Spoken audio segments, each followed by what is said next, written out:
કોંગ્રેસના મુકેશ ડાંગીનું રાજીનામું માત્ર એક પદનો ત્યાગ નથી, પણ આદિવાસી સમાજના અસ્તિત્વ માટેની લડાઈનો નવો અધ્યાય છે.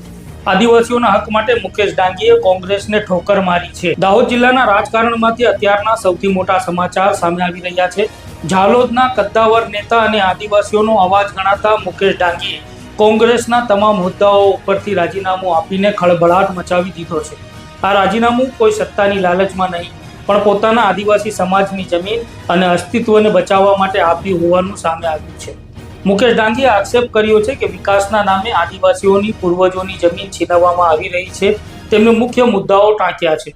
દિલ્હી મુંબઈ કોરિડોર હોય, ડોમેસ્ટિક એરપોર્ટ હોય, જીઆઈડીસી હોય અને રેલવે લાઇન જેવા પ્રોજેક્ટ્સમાં ઝાલોદના 68 ગામોની જમીન સંપાદિત થઈ રહી છે.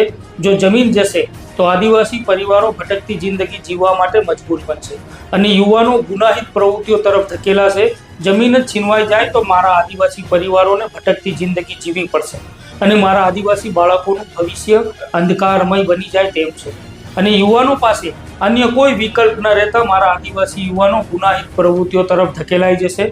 વર્ષોની મહેનતથી બનાવેલા મકાનો, કુવા અને ખેતરો વિકાસના નામે તોડી પાડવામાં આવશે, જે તેમને મંજૂર નથી. મુકેશ ડાંગીએ સ્પષ્ટ શબ્દોમાં જણાવ્યું છે કે હું છેલ્લા 8 વર્ષથી સડકથી સરકાર સુધી લડી રહ્યો છું, પણ પક્ષ સાથે જોડાયેલો હોવાથી ક્યાંક અલગ અલગ વિચારધારા ધરાવતા મારા આદિવાસી ભાઈ બહેનોને એક કરવામાં અસમર્થતા અનુભવતો હતો.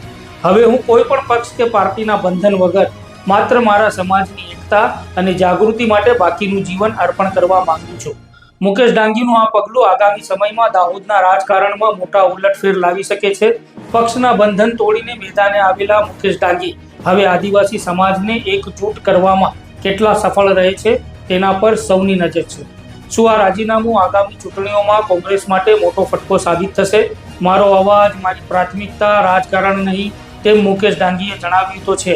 એક બાજુ મુકેશ ડાંગી સમાજ માટે જીવન સમર્પણ કરવાની વાતો કરીને કોંગ્રેસના નેતા પદેથી રાજીનામું આપી તો દીધું છે, તો બીજી તરફ રાજકીય ગલિયારીઓમાં કંઈક અલગ જ રંધાઈ રહ્યું હોય તેવું લાગે છે.